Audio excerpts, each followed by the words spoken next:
sa balanced fund, magkahalo lang yan na bond and equity. No? So, tinitimpla lang yan ng fund manager.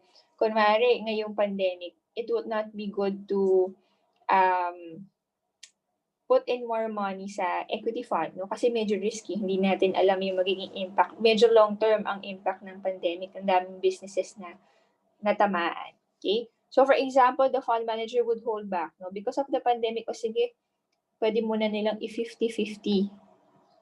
No? 50 naka-invest sa equity, 50 naka-invest sa bond, no? Kunwari, gumanda na, okay yung vaccine, no? Nawala na yung risk, okay? Pwede sila ulit